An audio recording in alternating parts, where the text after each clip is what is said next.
అన్నదాత అన్నదాత మీ అన్నదాత చెమటోడ్చి ఆహారాన్నందించే రైతన్నా అనునిత్యం నీ కండదండగా నిలిచే నేస్తం ఎవరన్నా అన్నదాత అన్నదాత మీ అన్నదాత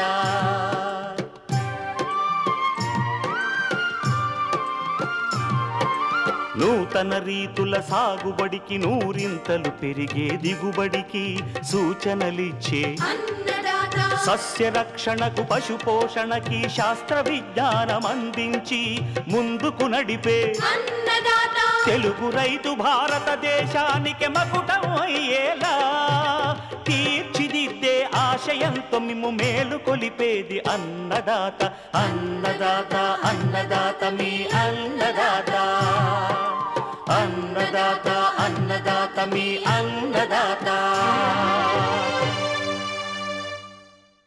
అన్నదాత ప్రేక్షకులకు నమస్కారం. ఈనాటి ముఖ్యాంశాలు: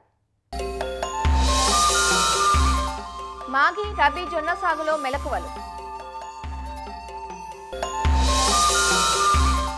బంతిపూల సాగులో యాజమాన్య పద్ధతులు, క్యాబేజీ సాగులో అధిక దిగుబడికి మెలకువలు,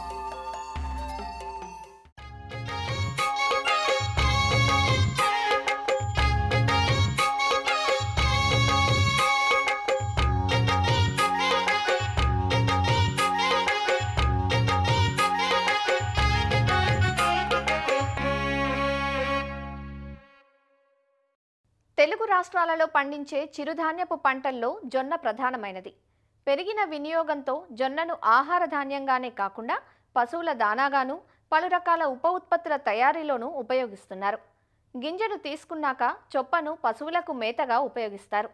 సెప్టెంబర్ మాసంలో మాగి జొన్నగాను, అక్టోబర్ మాసంలో రబీ పంటగాను జొన్నను రైతులు విత్తుకుంటూ ఉంటారు.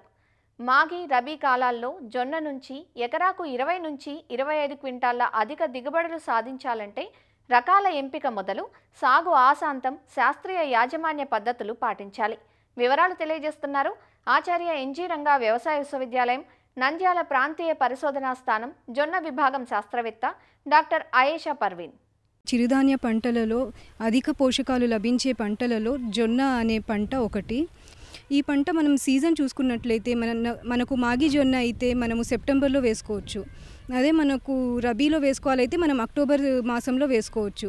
ఇంకా లేట్ రబీకి అయితే మాత్రం మనం నవంబర్ వరకు వెళ్ళొచ్చు.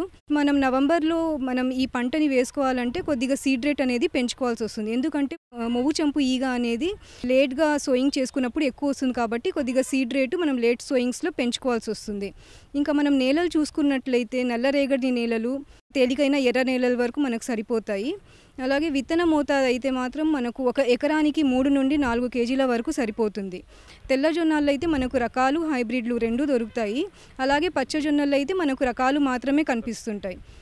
ఇది ఫస్ట్ హైబ్రిడ్లు చూసుకున్నట్లయితే మనకు CSH 14, CSH 16 అనేది 2 హైబ్రిడ్లు ఉన్నాయి. 14 వచ్చేసి ఎక్స్క్లూజివ్గా ఖరీఫ్కే చెప్తారు. బట్ 16 వచ్చేసి మనకు ఖరీఫ్కి మాగికి రెండింటికి వేసుకోవచ్చు. కాబట్టి CSH 16 అనేది మనం మాగిలో వేసుకుంటే మనకు ఎకరానికి 15 క్వింటాల వరకు దిగుబడి వస్తుంది. బూజు తెగులను మరియు ఆకుమచ్చ తెగులను ఈ 2 తెగులని తట్టుకుంటుంది. అలాగే CSH 15-6 ఈ రకం వచ్చేసి మనకు 13 నుండి 14 క్వింటాల వరకు దిగుబడి ఇస్తుంది. ఈ రకం ఏమంటే మనకు కాండం కుళ్ళు తెగులు, మొవ్వు చంపు ఈగను తట్టుకునే రకం ఇది. ఈ 3 కాకుండా ఇంకొకటి మంచి హైబ్రిడ్ ఏదంటే CSH 13. కంకులు వచ్చేసి మధ్యస్థంలో వదులుగా ఉండి ఎక్కువ దిగుబడి ఇచ్చే హైబ్రిడ్ ఇది. ఇది ఎకరానికి 16 నుండి 18 క్వింటాల వరకు దిగుబడి ఇస్తుంది. ఇంకా తెల్ల జొన్నలో రకాలు చూసుకున్నట్లయితే CSV 216-6 ఈ రకం వచ్చేసి రబీలో వేసుకోదగ్గ రకము. దీని యొక్క దిగుబడి వచ్చేసి 14 క్వింటాల వరకు ఇస్తుంది. దీని యొక్క గ్రెయిన్స్ మరియు ఫాడరు నాణ్యంగా ఉంటుంది. గింజలు తెలుపు కలర్లో ఉంటాయి. ఇంకొక రకం వచ్చేసి M35-1 ఇది వచ్చేసి మాల్దండి టైపు. అంటే మనము ఎక్కువగా ఈ రకాన్ని చెప్పేది క్వాలిటీ కోసం చెప్తుంటాము. మనకు ఈల్డ్ కొద్దిగా తగ్గినా కానీ గ్రెయిన్స్ క్వాలిటీ ఎక్కువ ఉంటుంది కాబట్టి మార్కెట్లో దీనికి వాల్యూ ఎక్కువ ఉంటుంది. దీని గింజలు చాలా తెల్లగా మెరుస్తూ ఉంటాయి. దీని యొక్క గింజ మరియు చొప్ప కూడా నాణ్యంగా ఉంటుంది. ఇది వచ్చి మనకు కాండం కుళ్ళు తెగుళ్లను మరియు మొవ్వు చంపు ఈగను ఈ రెండింటిని కొంతమేరకు తట్టుకునే రకము. దీని యొక్క దిగుబడి వచ్చేసి మనకు ఎకరానికి 12-13 క్వింటాల వరకు ఇస్తుంది. ఇంకా మళ్ళీ మన నంద్యాల పరిశోధన స్థానం నుండి విడుదలైన తెల్లజొన్న రకాల్లో వచ్చేసి NTJ 1 నుండి NTJ 5 వరకు ఉన్నాయి. NTJ 2 వచ్చేసి మనకు డ్యూయల్ పర్పస్ సోర్గం అంటారు. అంటే మనకు గ్రెయిన్స్కి ఫాడర్కి రెండింటికి యూస్ చేసుకోదగ్గ రకము. ఇంకా రీసెంట్గా మనము రిలీజ్ చేసిన వెరైటీ తెల్లజొన్న రకం వచ్చేసి NTJ 5.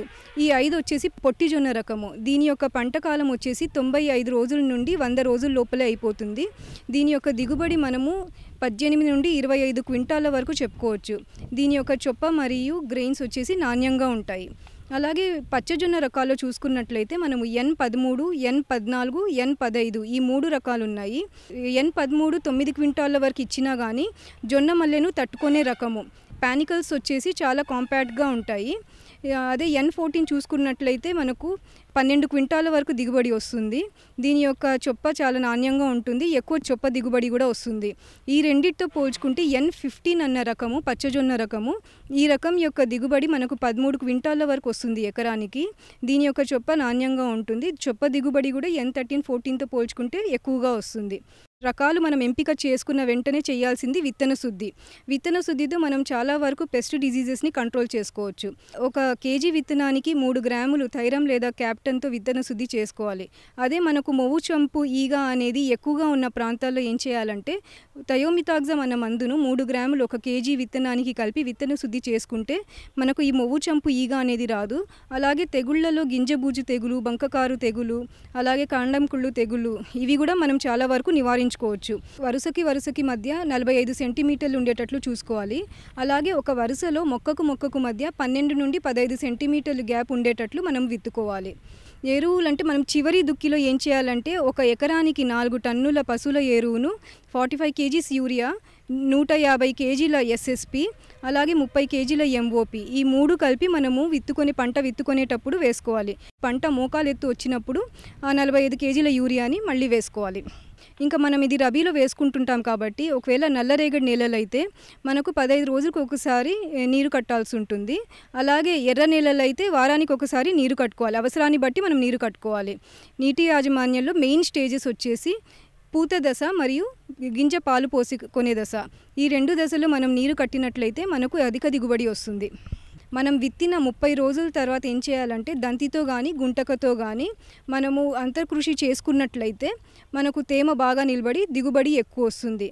అలా కాకుండా 50% అట్రజిన్ మందును మనం విత్తిన 48 గంటల లోపల కనుక ఒక ఎకరానికి 800 గ్రాములు పిచికారీ చేసుకున్నట్లయితే మనకు వీడు చాలా వరకు తగ్గుతుంది.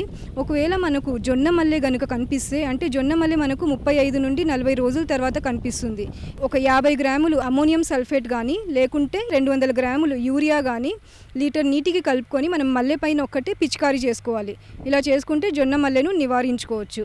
కత్తెర పురుగు ఇది వచ్చేసి మొక్కజొన్నతో పాటు జొన్నను కూడా ఎక్కువగా డ్యామేజ్ చేస్తూ ఉంది.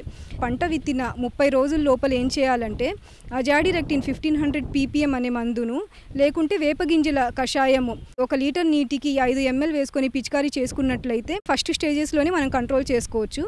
అలాగే 40 డేస్ నుండి 50 డేస్ తర్వాత వచ్చిన క్రాప్కి అయితే మనము క్లోరెంట్రినిలిప్రోల్ అనే మందును 0.3 ml లేదా స్పైనోసాడ్ అనే మందును 0.3 ml ఏదో ఒకటి పిచికారీ చేసుకోవాలి. ఇది కాకుండా మొవ్వు చంపు ఈగ అనేది ఇది వచ్చేసి మనం పంట విత్తిన 30 రోజుల ముందే వస్తుంది. ఆల్రెడీ మనం విత్తన శుద్ధి చేసుకున్నట్లయితే ఈ మొవ్వు చంపు ఈగ అనేది మ్యాక్సిమం రాదు. ఒకవేళ వచ్చినా కానీ మనము క్లోరెంట్రినిలిప్రోలు లేదంటే నొవల్యూరాన్ ఇలాంటి మందులను ఏదో ఒక దానిని మనము 7 రోజులకి 14 రోజులకి 21 రోజులకి స్ప్రేయింగ్ చేసుకుంటే మొవ్వు చంపు ఈగ అనేది ఫుల్గా కంట్రోల్ అయిపోతుంది. 30 డేస్ తర్వాత మనకు వచ్చేది కాండం తొలచు పురుగు, దీన్ని స్టెమ్ బోరర్ అంటారు. దీని యొక్క సిమ్టమ్ ఎలా ఉంటుందంటే ఆకుల మీద గుండ్రంగా వరుసగా రంధ్రాలు కనిపిస్తాయి. క్లోరెంట్రినిలిప్రోల్ అనే మందును 0.3 ml 1 లీటర్కి వేసుకొని పిచికారీ చేసుకోవాలి. ఈ మధ్యకాలంలో ఎక్కువగా మనకు దిగుబడి తగ్గించే మెయిన్ పెస్ట్ వచ్చేసి మిడత. కంకి మిడత అంటారు, అంటే మిడ్జ్ అంటారు దీన్ని. ఇది మ్యాక్సిమము ఫ్లవరింగ్ స్టేజ్లో కనిపిస్తుంది. ఫ్లవరింగ్ స్టేజ్ అప్పుడు మనం స్ప్రేయింగ్ చేసుకోవాలి. పాలు పోసుకునే దశలు ఈ పిల్ల పురుగులు పెద్ద పురుగులు ఏం చేస్తాయంటే గింజలో ఉన్న రసం పీల్చుకొనేసి మనకు ఆ గింజలు అనేది నొక్కలుగా మారిపోతాయి. అలా మారినప్పుడు మన గింజ దిగుబడి తగ్గిపోతుంది. సైపర్మెత్రిన్ అనే మందును మనము స్ప్రేయింగ్ చేసుకుంటే 0.5 ml 1 లీటర్ నీటికి వేసుకొని ఒక 2 టైమ్స్ స్ప్రేయింగ్ చేసుకుంటే మనకు ఈ మిడత ప్రాబ్లమ్ని మనము నివారించుకోవచ్చు. తెగుళ్ళు వచ్చేసి దీంట్లో గింజ బూజు తెగులు. మనం విత్తన శుద్ధి చేసుకుంటే మ్యాక్సిమం ఇది రాదు. ఒకవేళ వచ్చినా కానీ మనం ప్రొపికోనోజల్ అనే మందును 0.5 ml 1 లీటర్ నీటికి వేసుకొని పిచికారీ చేసుకోవాలి. ఎప్పుడు చేయాలంటే గింజ ఏర్పడే దశలో మరియు గింజ గట్టిపడే దశలో ఒక 2 సార్లు మనం స్ప్రేయింగ్ చేసుకుంటే ఈ గింజ బూజు తెగులు అనేది రాదు. పంట కోత అంటే ఇంకా మనకు కంకిలో కింద భాగంలో ఉన్న గింజలు ఆకుపచ్చ రంగులో నుండి తెలుపు రంగులో మారాలి. అలాగే లోపల పాలుండేది మనకు పిండిలాగా మారిన తర్వాత మనం పంట కోతకు సిద్ధంగా ఉందనేసి చెప్పుకోవచ్చు. ఈ యాజమాన్య పద్ధతులతో పాటు రకాల ఎంపిక కూడా మనం కరెక్ట్గా చేసుకున్నట్లయితే ఖచ్చితంగా జొన్న పంటలో మనకు అధిక దిగుబడిని సాధించుకోవచ్చు.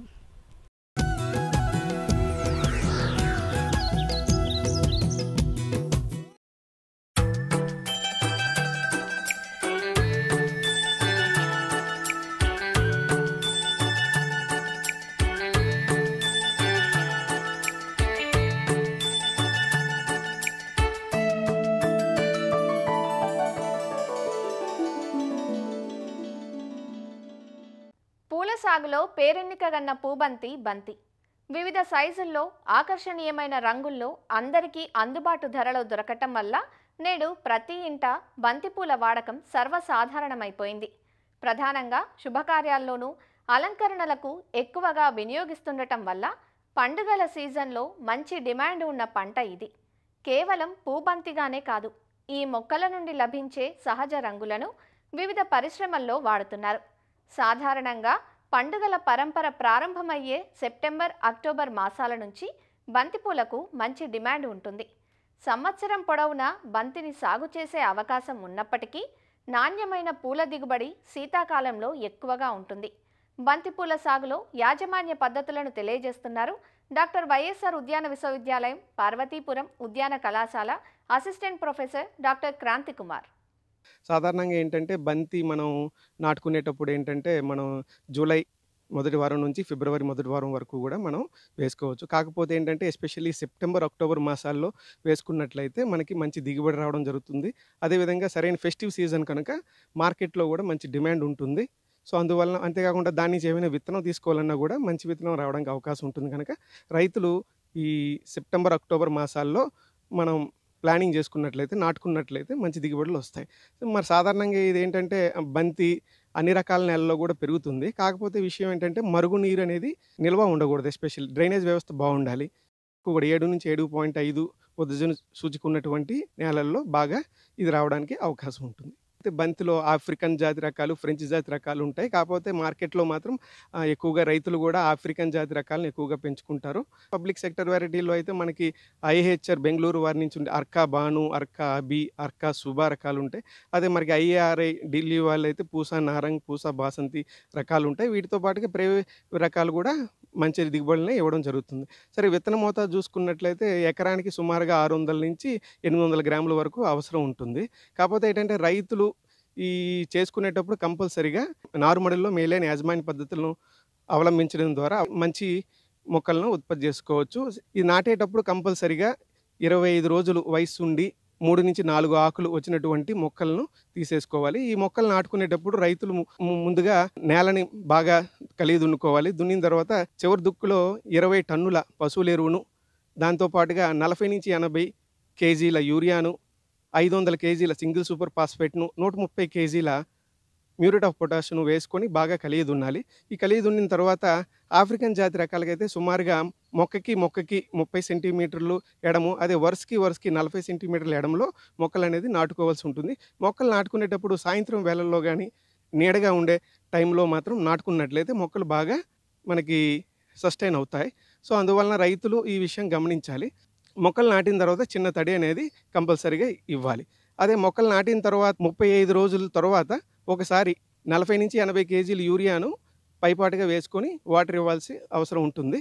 ఈ ఆఫ్రికన్ జాతి రకాలని పొడవుగా పెరుగుతా ఉంటాయి గనుక కంపల్సరీగా రైతులు నాటిన 40 రోజులకి కంపల్సరీగా పించింగ్ అంటే చివర్లో ఏంటంటే తుంచి వేయాలి. ఈ విధంగా తుంచి వేయడం వల్ల ఏం జరుగుతుందంటే సైడ్‌గా వచ్చే కొమ్మలు ఎక్కువగా పెరిగి ఎక్కువగా పూ దిగుబడి రావడానికి అవకాశం ఉంటుంది. అంతేకాకుండా ఇప్పుడు నీటి యాజమాన్యం చూసుకున్నట్లయితే కంపల్సరీగా బంతి సాకియా స్టేజ్‌లో గానీ, అంటే వెజిటేటివ్ గ్రోత్ టైంలో గానీ, లేకపోతే ఫ్లవరింగ్ వచ్చే టైంలో గానీ కంపల్సరీగా నీటి ఎద్దడి లేకుండా చూసుకోవాల్సి ఉంటుందన్నమాట. అదేవిధంగా ఇందులో రైతులు ముఖ్యంగా ఎక్కువగా ఫేస్ చేస్తున్నటువంటి తామర పురుగులు, అంతేకాకుండా పిండి నల్లి సాధారణంగా ఆశిస్తూ ఉంటాయి. అది పిండి నల్లి ఆశించిన దానికి ఏం చేసుకోవాలంటే 2 మిల్లీలీటర్ల ప్రొఫెనోఫాస్‌ను లీటర్ నీటికి కలిపి పిచికారీ చేసుకున్నట్లయితే దీన్ని కంట్రోల్ చేసుకోవడానికి అవకాశం ఉంటుంది. అదేవిధంగా ఇప్పుడు తామర పురుగులు ఇవేం చేస్తాయంటే రసాన్ని పీల్చివేస్తాయి. లేత ఆకుల్ని గానీ రసం పీల్చివేయడం వల్ల తెల్లగా ఏర్పడతాయి. అంతేకాకుండా ఈ మొగ్గల్ని కూడా ఇవి రసం పీల్చివేయడం వల్ల బాగా ఎండిపోయి పడిపోవడానికి అవకాశం ఉంటుంది. దీన్ని కంట్రోల్ చేసుకోవడానికి 3 ml ఇమిడాక్లోప్రిడ్‌ను 10 లీటర్ల నీటికి కలిపి పిచికారీ చేసుకున్నట్లయితే దీన్ని కంట్రోల్ చేసుకోవచ్చు. ఈ విధంగా రైతులు మేలైన యాజమాన్య పద్ధతులు పాటించినట్లయితే సుమారుగా 4-5 టన్నుల వరకు దిగుబడి రావడానికి అవకాశం ఉంటుంది.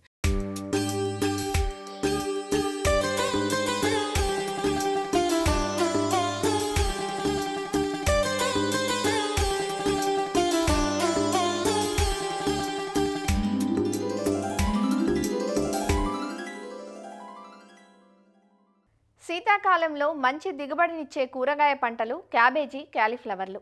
ఏడాదంతా వీటిని మార్కెట్ గిరాకీని అనుసరించి సాగు చేసిన శీతాకాలపు చల్లని వాతావరణం వీటి సాగుకు ఎంతో అనుకూలంగా ఉంటుంది. వీటిలో క్యాబేజీ నుంచి ఎకరాకు 20 టన్నుల దిగుబడి వరకు రైతులు సాధించగలిగారు. సాగు చేసే రకాన్ని బట్టి ఆగస్టు 2వ పక్షం నుంచి నవంబర్ చివరి వరకు క్యాబేజీని నాటుకోవచ్చు. రకాన్ని బట్టి 70 నుంచి 120 రోజుల్లో పంట అందివస్తుంది. అయితే క్యాబేజీకి పురుగుల సమస్య ఎక్కువ. డైమండ్ బ్యాక్ మాత్ అనే పురుగుతో పాటు నల్లకుళ్ళు తెగులు ఎక్కువగా ఆశిస్తుంది.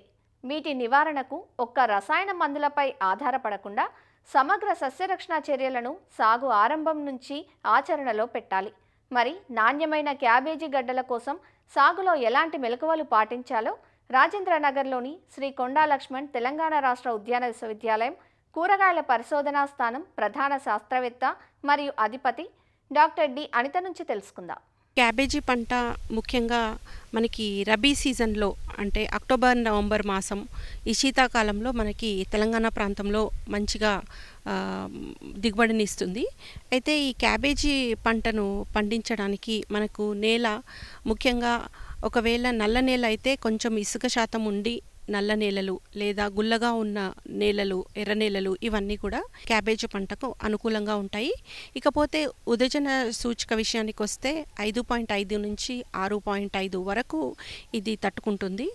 విత్తన మోతాదు మనకి సూటి రకాలైతేనేమో ఒక 300 గ్రాముల విత్తనము మన ఎకరా పొలానికి సరిపోతుంది. అదే హైబ్రిడ్ రకాలు అంటే సంకరజాతి రకాలు అయితేనేమో ఒక 150 గ్రాముల వరకు పట్టొచ్చు. ఇకపోతే క్యాబేజీలో స్వల్పకాలిక రకాలు ఉంటాయి. అంటే దాదాపు ఒక 60 నుంచి 80 రోజుల్లో పండించే రకాలు, తర్వాత మధ్యస్థ రకాలు అంటే 80 నుంచి 90 రోజుల వరకు మనం పండించుకోవచ్చు. ఇక దీర్ఘకాలిక రకాలు అయితేనేమో 100 నుంచి 120 రోజుల వరకు పడుతుంది. స్వల్పకాలిక రకాలు అయితే ముఖ్యంగా మనకి జూలై లాస్ట్ వారం నుంచి దాదాపు సెప్టెంబర్ వరకు మనం వేసుకోవచ్చు. ఇక దీర్ఘకాలిక రకాలు అయితే మనం ఎక్కువగా రబీ సీజన్లో అంటే అక్టోబర్ మాసంలో వేసుకొని దాదాపు మనకి ఫిబ్రవరి ఎండింగ్ వరకు కూడా మనం పంట తీసుకోవచ్చు.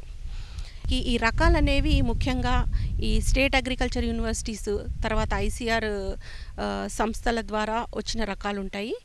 స్వల్పకాలిక రకంలో అర్లీ డ్రమ్ హెడ్ అనే రకము, ఇక మధ్యస్థ రకంలో అయితే పూసా డ్రమ్ హెడ్ అనేది, ఇక దీర్ఘకాలిక అయితే లేట్ డ్రమ్ హెడ్ అనేది ఈ రకాలు మామూలుగా లభిస్తూ ఉంటాయి. ఇకపోతే మన ప్రాంతంలో తెలంగాణలో ఎక్కువగా మనకి ఇందు అనే హైబ్రిడ్ని తెలంగాణ ప్రాంతంలో రంగారెడ్డి మరియు మిగతా జిల్లాల్లో ఎక్కువగా పండిస్తూ ఉంటారు. అయితే మనకి మహికో కానీ ఇండో అమెరికన్ కానీ నార్త్ సీడ్స్ వారి రకాలు ఎన్నో రకాలు మనకు మార్కెట్లో లభిస్తున్నాయి. అవి అన్నీ కూడా మంచి దిగుబడినిచ్చే అవకాశం ఉంది. ఇకపోతే నారుమడి విషయానికి వస్తే మనము ఎత్తైన నారుమడి వేసుకోవాలి. 4 మీటర్ల పొడవు 1 మీటర్ వెడల్పు తర్వాత 15 సెంటీమీటర్ల ఎత్తుగల నారుమడిని తయారు చేసుకొని నీరు నిలవకుండా ఉన్నట్టయితే మంచి నారుమడి వస్తుంది. అయితే మామూలుగా మార్కెట్లో లభించే క్యాబేజీ విత్తనం అంతా కూడా మనకి సీడ్ ట్రీట్మెంట్ అయి వస్తుంది. ఇకపోతే ఈ క్యాబేజీలో మనకి నల్ల కుళ్ళు తర్వాత ఈ డాంపింగ్ ఆఫ్ అంటే నారు కుళ్ళు ఎక్కువగా వస్తాయి కాబట్టి మనము నారుమడిలో ట్రైకోడర్మా విరిడి వేసుకోవడము లేదా ఒక 10 రోజుల తర్వాత ఈ మ్యాంకోజెబ్ 2.5 గ్రాములు లీటర్ నీటికి లేదా కార్బండిజిమ్ అనేది 1 గ్రాము లీటర్ నీటికి కలిపి మనం పిచికారీ చేసుకున్నట్టయితే మనకి ఆరోగ్యవంతమైన నారుని మనము పెంచుకోవచ్చు. ఈ మధ్య కాలంలో ఈ ప్రోట్రేల ద్వారా కూడా మనము ఈ నారుమడిని తయారు చేసుకొని ప్రధాన పొలంలో నాటుకోవచ్చు. ఈ ప్రోట్రేల ద్వారా మనకి విత్తనం ఎక్కువగా వేస్ట్ అవ్వదు. వేసిన ప్రతి ఒక్క గింజ కూడా మొలిసి మంచి సీడ్లింగ్ అంటే మంచి మొక్కగా మంచి నారు వచ్చే అవకాశం ఉంటుంది. ఈ నారు పెరిగిన తర్వాత 25 రోజుల్లో మనకి నారు తయారవుతుంది. మనకి ప్రధాన పొలంలో ముఖ్యంగా మనకి స్వల్పకాలిక రకం అంటే షార్ట్ డ్యూరేషన్ వెరైటీస్ అయితే మనకి 45 × 45 సెంటీమీటర్ల చొప్పున వేసుకోవాలి. ఒకవేళ దీర్ఘకాలిక రకాలైతే 60 × 45 సెంటీమీటర్ల చొప్పున వేసుకున్నట్టయితే మనకి మంచి దిగుబడి వస్తుంది. ప్రధాన పొలాన్ని మనము ఒక 10 రోజుల ముందే మంచిగా లోతుగా దుక్కి చేసుకోవాలి. తర్వాత పశువుల ఎరువు అనేది దాదాపు 8 నుంచి 10 టన్నుల వరకు వేసుకోవచ్చు. అయితే ఇక ఎరువుల మోతాదు విషయానికి వస్తే మనకి ఒక్కొక్క ప్రాంతంలో ఒక్కొక్క ఎలిమెంట్ లోపము అలాంటివి ఉంటాయి కాబట్టి వారి మట్టి నమూనా పరీక్షలు చేసిన తర్వాత ఆ లోపాలని చూసుకొని ఎరువులను వాడుకుంటే మంచిది. ఇకపోతే ఈ మధ్యకాలంలో అందరూ కూడా ఈ డ్రిప్ పద్ధతి ఫర్టిగేషన్ ట్యాంక్ ఇవన్నీ పెట్టుకుంటున్నారు కాబట్టి మామూలుగా అయితే ఒక ఎకరానికి ఒక 24 కిలోల నత్రజని 3 దఫాల్లో వేసుకోవాలి. తర్వాత భాస్వరము పొటాషియం ఒక 32 కిలోలు ఎకరానికి చొప్పున వేసుకున్నట్టయితే మంచి దిగుబడి వస్తుంది. క్యాబేజీలో మనకి నారు నాటినప్పటి నుంచి కూడా 2-3 రకాల పురుగులు బాగా ఆశించి నష్టం కలుగజేస్తాయి. ఈ క్యాబేజ్లో మనకి డైమండ్ రెక్కల పురుగు అనేది నారుమడిలో కూడా ఉంటుంది, ప్రధాన పొలంలో కూడా చాలా ఎక్కువగా ఆశిస్తుంది. అయితే ఈ క్యాబేజీ పంటను వేసుకున్నప్పుడు మనం కొన్ని సమగ్ర సస్యరక్షణ చర్యలను పాటించినట్టయితే ఈ పురుగును కానీ కొన్ని రకాల తెగుళ్లను కూడా మనం నివారించుకోవచ్చు. అయితే పంట మనము ప్రధాన పొలంలో వేసుకున్న ముందే 2 వరుసలు ఆవ పంటను వేసుకున్నట్టయితే మనకి ఈ శత్రు పురుగులు అనేవి పోయి మిత్ర పురుగులు ఎక్కువగా వచ్చి మన క్యాబేజీ పంటను ఆశించే పురుగులను తినేస్తాయి. తద్వారా మనకి క్యాబేజీ పంటను సంరక్షించుకోవచ్చు. ఇకపోతే అక్కడక్కడ ఈ పంగ కర్రలు పెట్టుకోవడము, ఈ మార్కెట్లో ఈ లింగాకర్షక బుట్టలు అనేవి దొరుకుతాయి. వాటిని ఎకరాకి ఒక 5 నుంచి 6 చొప్పున మనం అమర్చుకున్నట్టయితే ఈ తల్లి రెక్కల పురుగులన్నీ కూడా దాంట్లోకి వచ్చి పడి చనిపోతాయి. ఇక దీని ఉధృతి కానీ ఎక్కువగా ఉన్నట్టయితే నివారణకి మనకి స్పైనోసైడ్ 0.3 మిల్లీలీటర్లు లీటర్ నీటికి లేదా క్లోరాంట్రనిప్రోల్ అనేది 0.2 మిల్లీలీటర్లు లీటర్ నీటికి లేదా నోవాల్యూరాన్ అనేది 1.5 మిల్లీలీటర్లు లీటర్ నీటికి కలిపి మనము ఒకటే రకమైన పురుగు మందుని కొట్టకుండా 2-3 రకాలుగా మార్చి వాడినట్టయితే ఈ డైమండ్ రెక్కల పురుగుని మనము నివారించుకోవచ్చు. ఇకపోతే చాలామంది రైతులు ఈ ఆర్గానిక్ అంటే సేంద్రియ పద్ధతిలో కూడా వ్యవసాయం చేస్తున్నారు. వాళ్ళు కెమికల్స్ యూజ్ చేయకూడదు అన్నప్పుడు మనకి మార్కెట్లో ఈ బ్యాసిల్లస్ థ్యూరింజెన్సిస్ బీటీ ద్రావణము లభిస్తుంది. దాని 2 నుంచి 5 మిల్లీలీటర్లు లీటర్ నీటికి చొప్పున వాడుకున్నట్టయితే ఈ డైమండ్ రెక్కల పురుగుని మనం నివారించవచ్చు. ఇంకొక రోగము నల్ల కుళ్ళు తెగులు అనేది కూడా ఈ క్యాబేజ్లో ఎక్కువగా ఆశిస్తుంటుంది. ఆకంతా నల్లగా వి ఆకారంగా మాడిపోతూ ఉంటుంది. దీనికైతే ఈ స్ట్రెప్టోసైక్లిన్ కానీ కాసుగామైసిన్ కానీ ఒక 50 మిల్లీగ్రాములు లీటర్ నీటికి కలుపుకొని పిచికారీ చేసుకోవాలి. ఈ తెగులు తీవ్రంగా వచ్చినట్టయితే తర్వాత 2 సంవత్సరాల వరకు మనము నూనె గింజ పంటలు వేసుకున్నట్టయితే ఈ తెగుల్ని కొంతవరకు తగ్గించుకోవచ్చు. అయితే మనం పురుగు మందు కొట్టిన తర్వాత 5 నుంచి 7 రోజుల వరకు ఒక గ్యాప్ ఇచ్చి తర్వాత పువ్వుని కోయటం వలన పురుగు మందు అవశేషాలు తక్కువయ్యే ఛాన్స్ ఉంటుంది. నీటిని కూడా ఒకవేళ బరువైన నెలలైతే ఒక 10 రోజుల వ్యవధిలో ఒకసారి ఇవ్వటము, ఒకవేళ తేలిక నెలలైతే వారం రోజులకు ఒకసారి నీటిని ఇవ్వడము, ఇలా చేసుకున్నట్టయి ఈ సస్యరక్షణ పద్ధతులను పాటించినట్టయితే ఎకరాకి దాదాపు ఒక 14 నుంచి 16 టన్నుల దిగుబడి వచ్చే అవకాశం ఉంటుంది. మరిన్ని విభిన్న అంశాలతో రేపటి అన్నదాతలో మళ్ళీ కలుసుకుందాం. నమస్కారం. అన్నదాతలు తమ సందేహాలు సమస్యలను 1800 425 4085 టోల్ ఫ్రీ నెంబర్లో ఉదయం 10 గంటల నుంచి 11 గంటల మధ్య పని దినాలలో సంప్రదించగలరు. ఈ కార్యక్రమాన్ని యూట్యూబ్లో www.youtube.com/annadaata ETV లింక్ ద్వారా వీక్షించవచ్చు.